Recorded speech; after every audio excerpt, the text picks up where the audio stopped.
The 9 post is the thing that kind of makes someone stop for a second, because if they click on the account and it's 0 posts or it's only 3, the first thing that they want to do is scroll. But if they see 9 already, it's already filling up the whole screen, so they don't want to scroll. Now, we live in a world now that we just want like instant things. Like if I get on somebody's account, I want to know within like the first 5 seconds what they do. About. Exactly, what they do, what are they about, is it for me, and what's in it for me right there.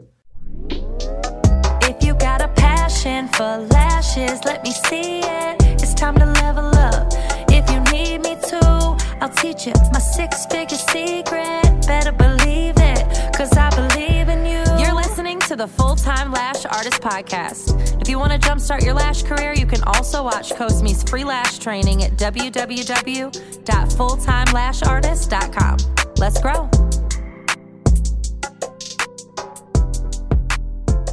During the trainings, when you come in person, you usually explain something very interesting to my students, which I will love you if you will share this here too. I hope you love me.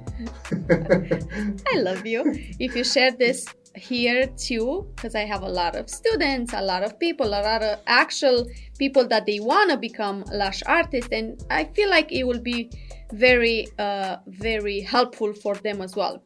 So you mentioned something about the 9 posts on Instagram, or 6 posts. How many? No, it's actually 9. 9. Can you share that? Yeah, so the whole point with having 9 posts is the fact that when you are going on somebody's Instagram profile, without having to scroll down, the first thing that you'll see is somebody's profile photo, you'll see their bio, and typically, unless you are on the Reels section, because Reels are much taller because they're vertical, but the 9 square posts are the first thing that people will see when they land on your account. So that's why I'm kind of pushing the narrative. Yeah, pushing the narrative of having 9 posts. And what's even more important is what to have in the 9 posts, right? And then, of course, from there, we can go even deeper into pin post and other things like that. But the 9 post is the first thing that someone will see when they land on your account, right? So, of course, number 1 is making sure that your profile photo is optimized. Ideally, and I tell this to your students as well, make sure instead of having just a logo or the name of your business, the salon or whatever, have a picture with their face, because people connect with other people. They don't just connect with logos and brands and things like that. It's so much easier to connect with another person if you see their face, right? That is the name. Now, some people decide, hey, I want to have the company name in the bio. That's totally fine. Instead of having the personal name, like in your case, right? Like your lash your lash trainer account has your personal name attached to it. Now the username is Lash Trainer Pro, but the name of the Lash Trainer account has your personal name. Why? Because that's attached to your personality. It's attached to what you do. The salon itself, it's Limit Lashes is the name of the brand, right? Now I don't want to complicate things too much, and I don't want people to create from the beginning, 3 different accounts.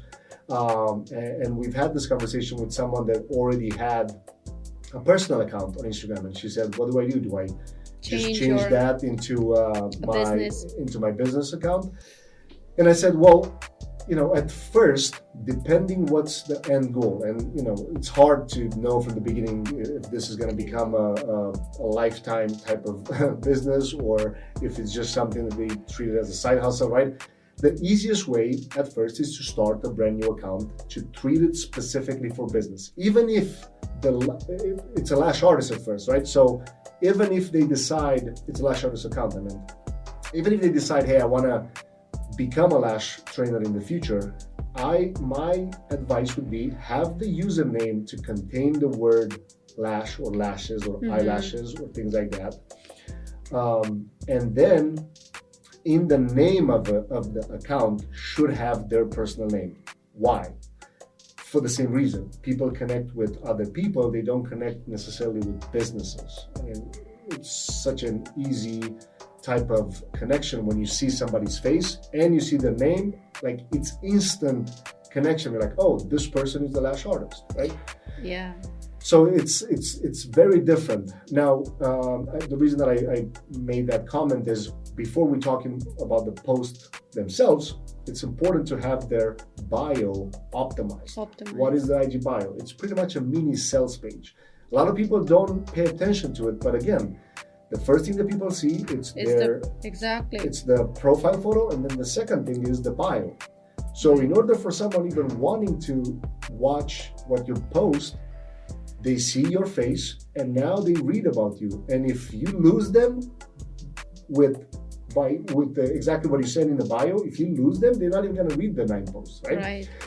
But the 9 posts is the thing that kind of makes someone stop for a second, because if they click on the account and it's 0 posts or it's only 3, the first thing that they'll want to do is scroll. But if they see 9 already, it's already filling up the whole screen, so they don't want to scroll. Now, we live in a world now that we just want like instant things. Like, if I get on somebody's account, I want to know within like the first 5 seconds what they do. About. Exactly, what they do, what are they about, is it for me, and what's in it for me right there. And then if not, I'm bouncing and going to the next person, right? Now, let me interrupt you for a second. Yeah. It is, what do you think? Because I know we were talking about this on my business account. Do you have to post like those professional pictures, like something to actually attract you, to bring your attention, or what do you think? Is this something that matters in those days or not? Because, I took some Instagram courses and some people say it doesn't matter right now. It's all about what you're posting, the content, and the things that you put on the table for people. What do you think? So it's a great question. The answer to that is, it's not necessarily if it matters or not. The most important thing nowadays, and you know this, it's consistency. So can you be consistent with those professional photos? Because what's the point of having, let's say, a professional, right? If people come to your trainings and you take, 10, 20, 30 professional photos, it's great to use those to get the account going, right? And then what happens is, especially with Instagram, it's a platform. It's not like YouTube. Like, people will not go and see what you posted a year ago. It's never going to happen. Right. So again, we have to also think about what's the level of the person's Instagram account at this moment in time when the question is asked. Is it important? Well, can you be consistent with that level of professionalism of photos? Because if you only have 6 or 10 of them, or maybe you take, because again, you can do this in like batch. I'm a big fan, especially with reels and podcasts and videos, batch produce. What does that mean? Create at least 10, 20, 30, like if you are paying a professional photographer to take professional photos of you, you better get at least 30, 40, 50 photos so you can have it for the next couple, I was just about to say, for the next couple weeks, right? Because again, you have to post not just photos. At the end of the day, Instagram, it's 2023, it's not a photo app anymore. Right. It used to be in 2013, 14. 20. Yeah. Oh no, forget about it. It's been a video app like for the last 2 years. So a trick that you can use is, let's say you only have 30 professional photos. Use some of them in combination with text for Reels covers. Right.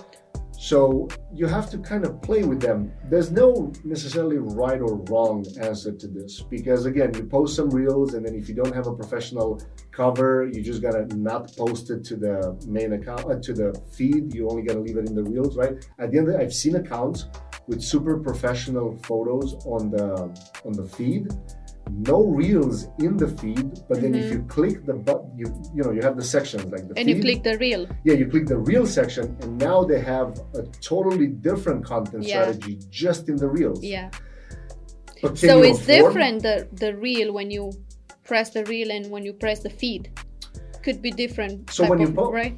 That's a good question. When you post the Reel, Instagram asks you, and actually depending on what's the account settings, it actually asks you, do you want to share this Reel to your main feed? Oh, yes, you're right. Because again, Reels are those vertical sections. It's still 3 on three in each section, but it's vertical. It's so much bigger. The actual feed, it's square. Each post is square. Yeah. That's why you can fit. So if I'm looking at somebody's account on the regular feed, I can see 9 posts. But if I click on the reel, and some people don't even notice this, click on the reel, I can only see 3 because the length of the reel cover is so much bigger. Now, going back to 9 posts, that's the reason why you want 9 posts. Because if somebody decides to not want to scroll, you want to make sure you have enough content in those 9 posts. Now, again, we should not overthink this because I know some students of yours are really at the beginning. They've never used Instagram for business before.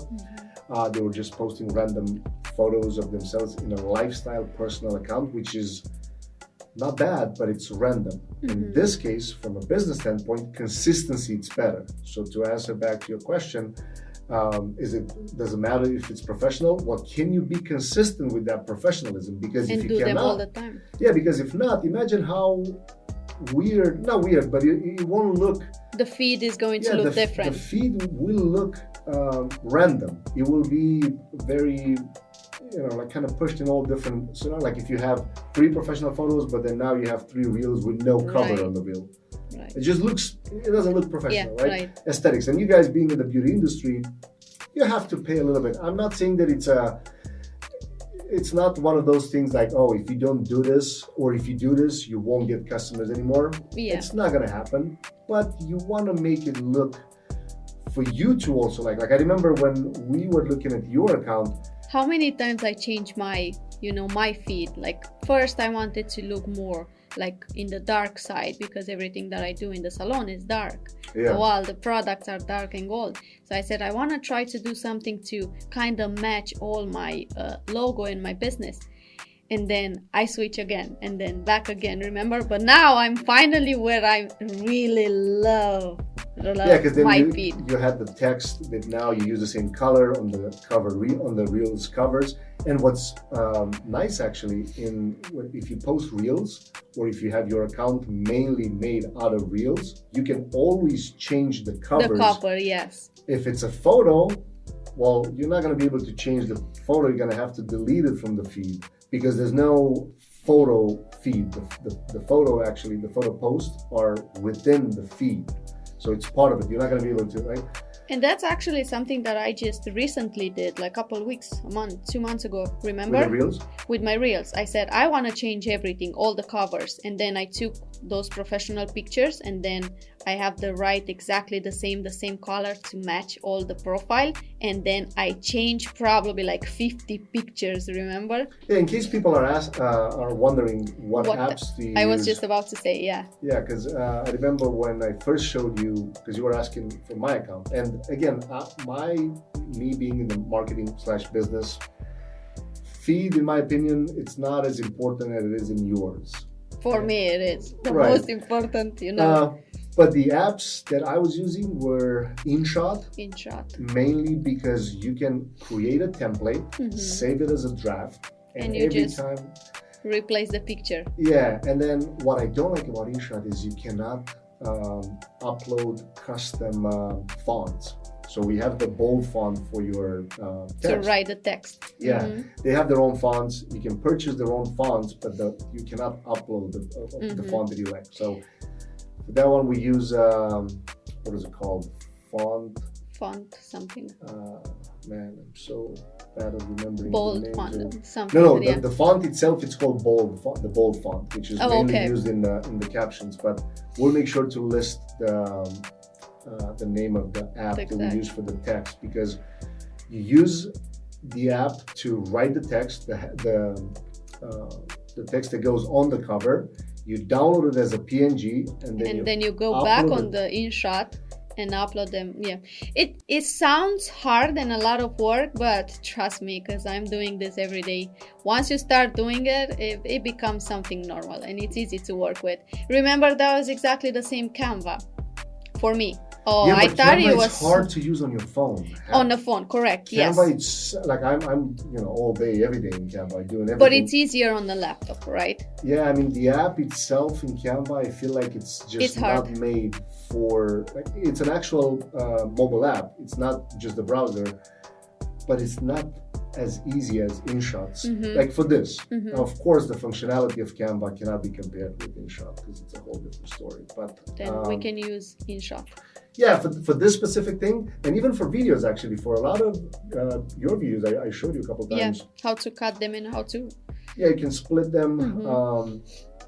You can do all kinds of like minor corrections to it. You can extract sound. You can add sound if you want to. You can put music on top. No, it's very. It sounds hard once you start doing it, but then I'm telling you, it's very easy. I do this all every day now. Yeah, I remember at first. You were like, oh, but this takes so much time. I'm like, just give it a few hours. Yeah, and I tried to cut a video, remember? And I said, no, that's not for me. But now I'm just gonna boom, boom, boom, very easy. Just a quick. couple hours for you to figure it out. And Yeah. it's like everything at first, right? Like you start doing it and you're like, but this is not as easy as the other app or whatever.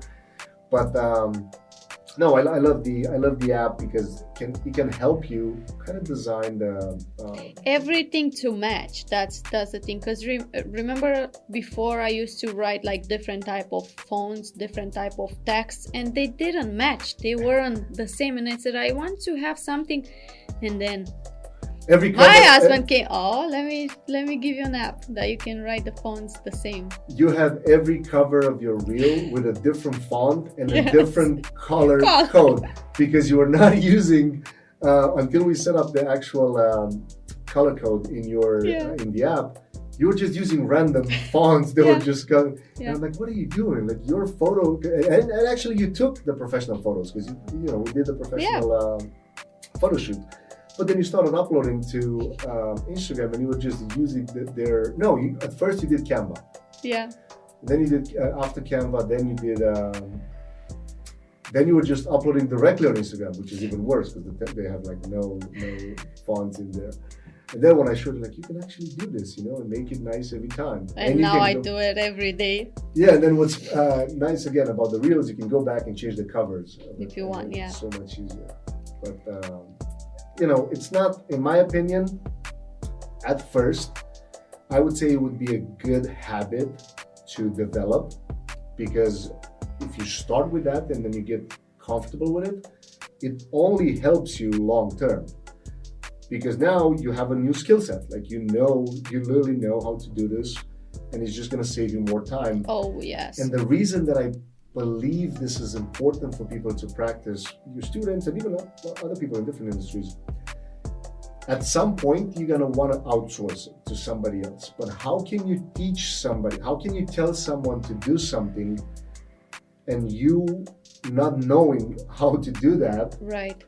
Then you are at the mercy of the person figuring out, and then if you don't like the result, it's still your fault because you cannot give somebody an end result task. Now, I mean, of course you can just show somebody a screenshot of another competitor's photo, whatever, and you say, hey, I want my picture to look like this. But then it's so much easier if you actually know the process. Now you can even train somebody, or just hire a virtual assistant from platforms like Fiverr and Upwork to do it for you, right? When it becomes, all right, now I don't have time, right? Like in your case, for example, you might think, well, and now you actually enjoy doing it. I and it takes me like a minute, not even. But in your case, if you would want to outsource it, you could, because now you think, oh, well, doing that is just not necessarily a task that will instantly bring me ROI, like a return on investment. Like, hey, do I spend 10 minutes updating 10 reels covers? That's not going to make me any dollars, right? You're not going to make money because of that. But your feed looking good is you being satisfied with your account. So right. It's like the byproduct of it. And that's, I don't know, for me, when I go on someone's account profile and I see those beautiful feeds that they match in the color, for me, really bring attention. Like I really love, and I want to see more, you know, if I see like pink, red, blue, like all those type of colors, I'm like, I'm out. It's not for me. It doesn't look professional. It's interesting because you say that. For example, in my case, when I look at my biggest competitors and the biggest influencers in the marketing business space, I look at their accounts and they're all over the place. Nobody has an exact, like you look at Gary Vee, you look at Grant Cardone, you look at That people means like it's the industry. yeah, right? so of course, again, like I just mentioned, you're in the beauty industry. Aesthetic kind of plays a little bit of a role. And maybe another thing might be like women look at things different than men do. You know, I'm perfectionist. You know that in everything. So it has to be, everything has to be perfect, match, color, everything. And then now I say that my industry doesn't necessarily have it, but when I change my branding to the red color, now my feed actually looks it's reddish, so it's and it's actually you made me started to do my profile, my feed like mine. that because I saw yours, black and red. and then I said, oh, mine will go perfect with gold and black. And then I said, I want to do my feed exactly like yours, and then you showed me the apps and InShot and everything.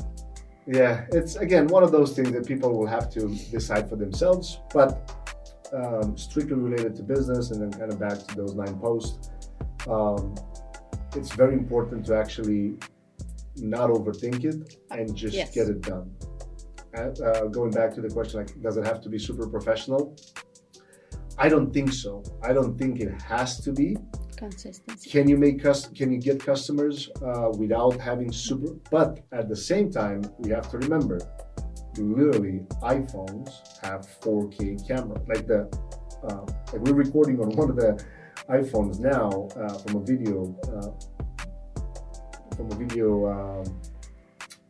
video podcast, and literally records the same quality that the $3,000 camera. Right. So you don't necessarily need a professional photographer. Now, of course, you need some angles to learn. In my opinion, your time would better be spent watching a couple of YouTube videos on angles and lighting, and then how to focus, because then you can install an app, like I think it's called ProTake. It's an app you install in an iPhone. Yeah. And then you can actually do all kinds of like different things, and you don't need a photographer to get it done. You just need somebody. Again, if you know how to do it, you show it to somebody else, and then somebody can help you get it done. So, short answer: you don't need to have all your photos being taken like professionally. Now, if that's something that you just want to scratch an itch, all right, get it done. Or you can always change them, like I said. You can change for the reels cover for the reels, For the photos, you'll have to either remove it from the feed and then repost one with the same post, whatever. But the most important thing is do not overthink it. Make sure those 9 posts are actually posted. This can be a combination of let's say, 3 reels, 3 photos, 3 carousels. Carousels can be used for before and after, like how the client's eye looked before, how it looks after. Actual photos can be photos of, at first, if you have nothing, it can be photo of you working on a mannequin. Or a product, or or piece the of products that you use, or tweezer even or something. Screenshot of a review, of a 5-star review from Google or Yelp. Again, don't overthink it. And then the reels should be videos of you working either on a client or you working on a mannequin. Actually, you know what? Now I just had an idea. Maybe you should implement, because I know you give your students a bunch of professional photos at the end of the training.